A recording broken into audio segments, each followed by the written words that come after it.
നമസ്കാരം, ഞാൻ ശാലിനി. പ്രധാന വാർത്തകൾ. സപ്ലൈകോ ഔട്ട്ലെറ്റുകളിൽ സബ്സിഡി സാധനങ്ങൾ ഇല്ലാതായിട്ട് മാസങ്ങൾ. സബ്സിഡി സാധനങ്ങളായി ഉള്ളത് വെളിച്ചെണ്ണയും പിരിയൻ മുളകും മാത്രം. സപ്ലൈകോ ഔട്ട്ലെറ്റുകളെ കൈവിട്ട് ഉപഭോക്താക്കൾ. പൊൻകുന്നം അട്ടിക്കൽ കവലയിൽ ശബരിമല തീർത്ഥാടകരുടെ വാഹനം അപകടത്തിൽപ്പെട്ടു. 7 തീർത്ഥാടകർക്ക് പരിക്കേറ്റു.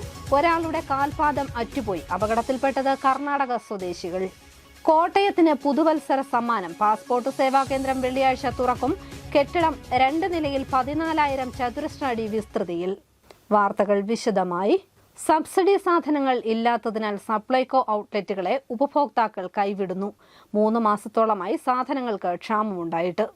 സബ്സിഡി സാധനങ്ങൾ ഇല്ലാത്തതിനാൽ സപ്ലൈകോ ഔട്ട്ലെറ്റുകളെ ഉപഭോക്താക്കൾ കൈവിടുന്നു. 3 മാസമായി സബ്സിഡി സാധനങ്ങൾ ഇല്ലാതായിട്ട്. അരി, പഞ്ചസാര, വെളിച്ചെണ്ണ, ഉഴുന്ന്, കടല, പരിപ്പ്, പയർ, മുളക് എന്നിങ്ങനെ 13 ഇനം സാധനങ്ങളാണ് സബ്സിഡി ഇനത്തിൽ ലഭിക്കുന്നത്. ഇതിൽ പിരിയൻ മുളകും വെളിച്ചെണ്ണയും മാത്രമാണ് ഭൂരിഭാഗം ഔട്ട്ലെറ്റുകളിലും സബ്സിഡിയിൽ ലഭിക്കുന്നത്. ഓണത്തിന് ശേഷം സബ്സിഡി സാധനങ്ങൾ ഭൂരിഭാഗവും ഔട്ട്ലെറ്റുകളിൽ വന്നിരുന്നില്ല. ക്രിസ്മസ് വിപണിയിൽ പോലും സബ്സിഡി സാധനങ്ങൾ ലഭിച്ചിരുന്നില്ല. സ്റ്റോക്ക് കുറവാണെന്ന മറുപടിയാണ് ലഭിക്കുന്നത്. കോട്ടയം ജില്ലയിൽ അരിയടക്കം 20 ലോഡ് സാധനങ്ങൾ എത്തിയിരുന്നിടത്ത് 3 ലോഡ് സാധനങ്ങൾ മാത്രമാണ് ഇപ്പോൾ ലഭിക്കുന്നത്. സാധനങ്ങൾ സ്റ്റോക്ക് ഇല്ലാത്തതിനാൽ വിൽപ്പനയിലും കുറവ് വന്നിട്ടുണ്ട്. സബ്സിഡി സാധനങ്ങൾ ഇല്ലാത്തതിനാൽ കടയിൽ നിന്ന് അധിക വില നൽകി വാങ്ങേണ്ട ഗതികേടിലാണ് ഉപഭോക്താക്കൾ. News bureau, Kottayam. പൊൻകുന്നം അട്ടിക്കലിൽ ശബരിമല തീർത്ഥാടകരുടെ വാഹനം അപകടത്തിൽപ്പെട്ട് 7 തീർത്ഥാടകർക്ക് പരിക്കേറ്റു. കർണാടക ബാംഗ്ലൂരിൽ നിന്നുള്ള തീർത്ഥാടകരാണ് അപകടത്തിൽപ്പെട്ടത്.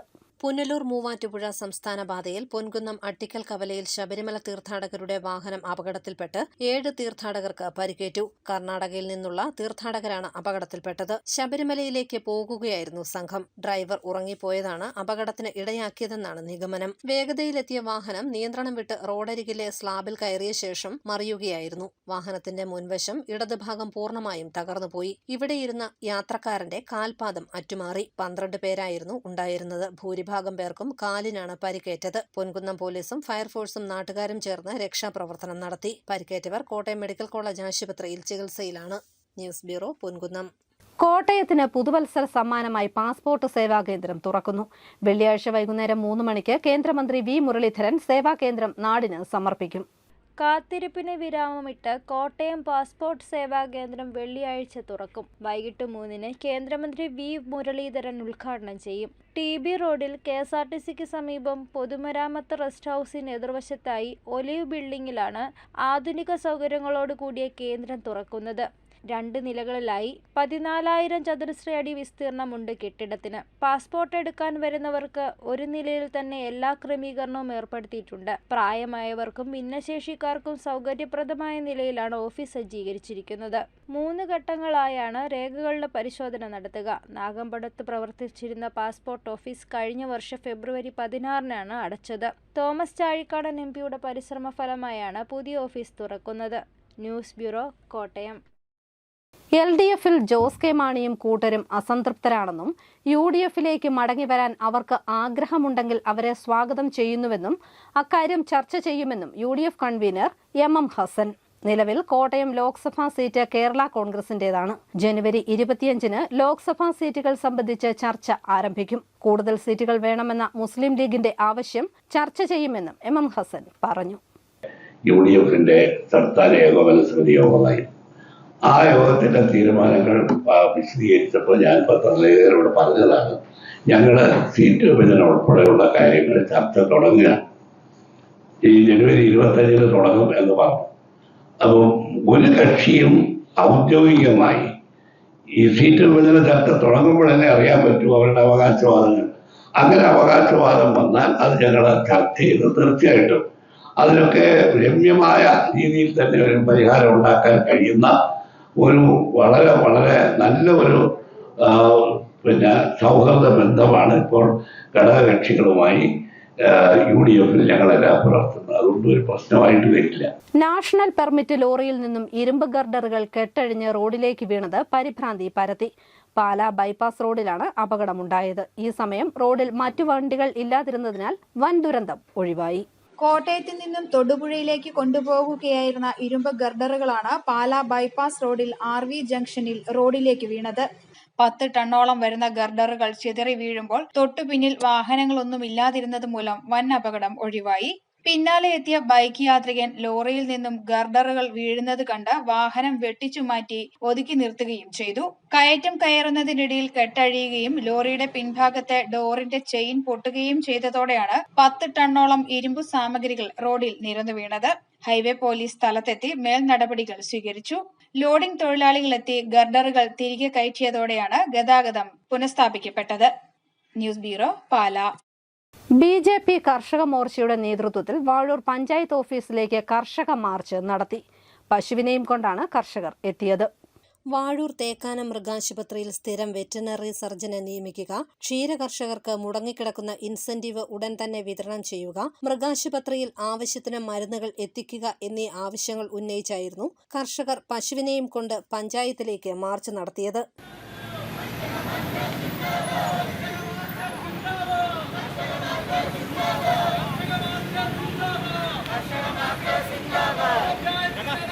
അവിടെ പോയിട്ട്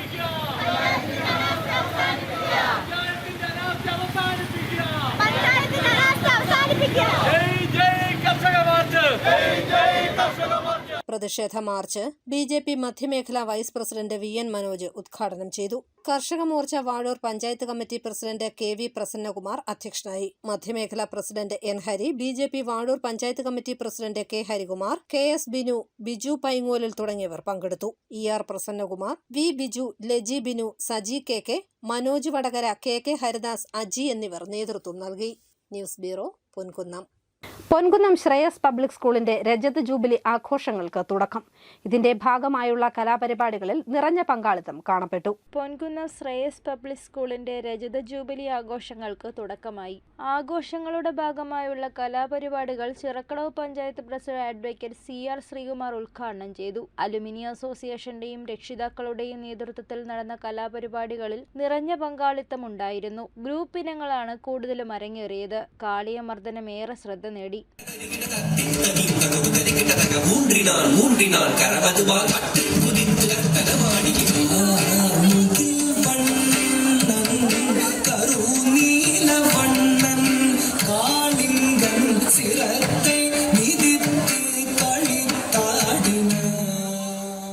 യോഗമുറകൾ നിറഞ്ഞ ഡാൻസും പുതുമയായി.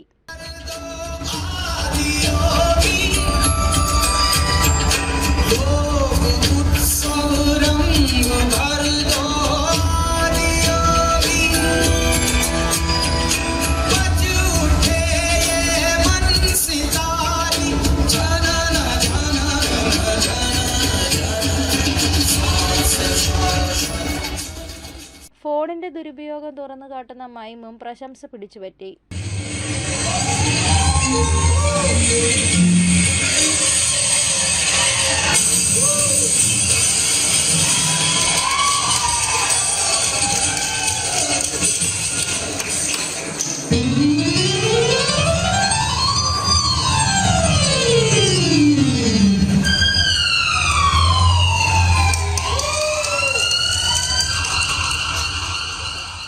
News bureau, Ponkunnam. ജനശ്രീ സുസ്ഥിര വികസന മിഷന്റെ വാർഷിക സമ്മേളനം ഉമ്മൻചാണ്ടി സ്മൃതി സംഗമമായി നടത്തും. ഫെബ്രുവരി 2, 3 തീയതികളിൽ കോട്ടയത്താണ് സംഗമം. കേരളത്തിലെ ഏറ്റവും വലിയ സർക്കാരിതര സ്വാശ്രയ പ്രസ്ഥാനമായ ജനശ്രീ സുസ്ഥിര വികസന മിഷൻ 18ാം വയസ്സിലേക്ക് കടക്കുന്നു. 2006-2008 പ്രവർത്തനം ആരംഭിച്ച ജനശ്രീ മിഷൻ മൈക്രോ ഫിനാൻസ്, ജൈവ കൃഷി, ചെറുകിട സംരംഭങ്ങൾ തുടങ്ങിയുള്ള സാമൂഹ്യ സേവന പ്രവർത്തനങ്ങളിലൂടെ കേരളത്തിലെ ഏറ്റവും വലിയ കുടുംബ കൂട്ടായ്മയായി മാറിക്കഴിഞ്ഞു. ജനശ്രീ സുസ്ഥിര വികസന മിഷന്റെ 18ാം വാർഷിക സമ്മേളനം ഉമ്മൻചാണ്ടി സ്മൃതി സംഗമമായി 2024 ഫെബ്രുവരി 2, 3 തീയതികളിൽ കോട്ടയത്ത് നടക്കുമെന്ന് ചെയർമാൻ MM ഹസൻ പറഞ്ഞു. ജനശ്രീ മിഷന്റെ നേതൃത്വത്തിൽ നടന്നുവരുന്ന ജീവകാരുണ്യ പ്രവർത്തനങ്ങൾ ഏകോപിപ്പിച്ചുകൊണ്ടും വിപുലമാക്കിക്കൊണ്ടും കേരളത്തിലെ എല്ലാ നിയോജക മണ്ഡലങ്ങളിലും ജനശ്രീയുടെ ആഭിമുഖ്യത്തിൽ ഉമ്മൻചാണ്ടി സ്മൃതി കേന്ദ്രങ്ങൾ ആരംഭിക്കാൻ തീരുമാനിച്ചിട്ടുണ്ടെന്നും MM ഹസൻ പറഞ്ഞു. ഇത്തവണത്തെ 18ാം വാർഷിക സമ്മേളനം ജനശ്രീ മിഷന്റെ ആരംഭകാലം മുതൽ ഇതിന് മാർഗദർശനം നൽകിയ ജനശ്രീ ഈ പ്രസ്ഥാനത്തിന് വളരെയേറെ സംഭാവനകൾ നൽകിയ മുൻ മുഖ്യമന്ത്രി ശ്രീ ഉമ്മൻചാണ്ടിയുടെ സ്മരണയ്ക്ക് മുമ്പിൽ സമർപ്പിച്ചുകൊണ്ട് 18ാം വാർഷിക സമ്മേളനം ഉമ്മൻചാണ്ടി സ്മൃതി സംഗമമായി നടത്താനാണ് ഞങ്ങൾ കോട്ടയത്ത് വെച്ച് തന്നെ നടത്താൻ തീരുമാനിച്ചത്.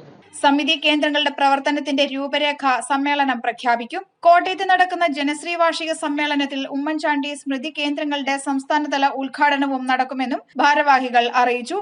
സെക്രട്ടറി BS ബാലചന്ദ്രൻ പങ്കെടുത്തു. News bureau, Kottayam. വിവിധ ആവശ്യങ്ങൾ ഉന്നയിച്ച് joint forum of union bank യൂണിയനുകളുടെ ആഭിമുഖ്യത്തിൽ ജനുവരി 25-ന് ബാങ്ക് ജീവനക്കാർ പണിമുടക്കും. ക്ലറിക്കൽ തസ്തികയിൽ ഉള്ള മുഴുവൻ ഒഴിവുകളും സ്ഥിരമായി നികത്തുക, സബ് സ്റ്റാഫ് ഒഴിവുകളിൽ ജോലി ചെയ്യുന്ന താൽക്കാലിക ജീവനക്കാരെ സ്ഥിരപ്പെടുത്തുക, കരാർ ലംഘനങ്ങൾ അവസാനിപ്പിക്കുക തുടങ്ങിയവയാണ് ആവശ്യം. പണിമുടക്കിന് മുന്നോടിയായി കോട്ടയത്ത് നടന്ന ഏകദിന പങ്കാളിത്ത ധർണ അഡ്വക്കേറ്റ് K. അനിൽകുമാർ ഉദ്ഘാടനം ചെയ്തു. സർവീസിൽ നിന്നും വിരമിക്കുന്ന RDO PG രാജേന്ദ്രബാബുവിന് Mani C Kappan MLA excellence award നൽകി ആദരിച്ചു. പൊന്നാട അണിയിച്ച ശേഷം MLA മൊമെന്റോ നൽകി. തന്റെ സേവന മേഖലയിൽ MLA എന്ന നിലയിൽ മാണി സി കാപ്പൻ നൽകിയ പിന്തുണ ഓർക്കുന്നുവെന്ന് RDO പറഞ്ഞു. റവന്യൂ ഡിവിഷൻ ഉദ്യോഗസ്ഥരും യോഗത്തിൽ പങ്കെടുത്തു.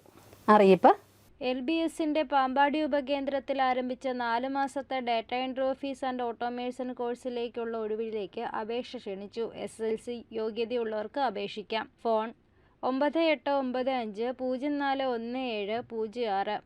ചിൽഡ്രൻസ് ലൈബ്രറിയിൽ പ്രവർത്തിക്കുന്ന SBI ഗ്രാമീണ സ്വയം തൊഴിൽ പരിശീലന കേന്ദ്രത്തിൽ ജില്ലയിൽപ്പെട്ട തൊഴിൽ രഹിതരായ 18-നും 45-നും ഇടയിൽ പ്രായമുള്ള യുവതി യുവാക്കൾക്ക് 18-ന് ആരംഭിക്കുന്ന 2-വീലർ മെക്കാനിക് കോഴ്സിൽ സൗജന്യമായി പരിശീലനം നൽകും. ബാങ്ക് വായ്പയ്ക്കുള്ള സാങ്കേതിക സഹായവും ലഭിക്കും. താൽപ്പര്യമുള്ളവർ 16-ന് മുമ്പായി 048123033307 എന്ന നമ്പറിൽ ബന്ധപ്പെടുക. പ്രധാന വാർത്തകൾ ഒരിക്കൽ കൂടി.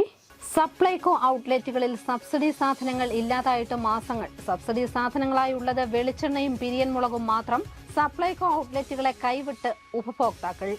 പൊൻകുന്നം അട്ടിക്കൽ കവലയിൽ ശബരിമല തീർത്ഥാടകരുടെ വാഹനം അപകടത്തിൽപ്പെട്ടു. 7 തീർത്ഥാടകർക്ക് പരിക്കേറ്റു. ഒരാളുടെ കാൽപാദം അറ്റുപോയി. അപകടത്തിൽപ്പെട്ടത് കർണാടക സ്വദേശികൾ. കോട്ടയത്തിന് പുതുവത്സര സമ്മാനം. പാസ്പോർട്ട് സേവാ കേന്ദ്രം വെള്ളിയാഴ്ച തുറക്കും.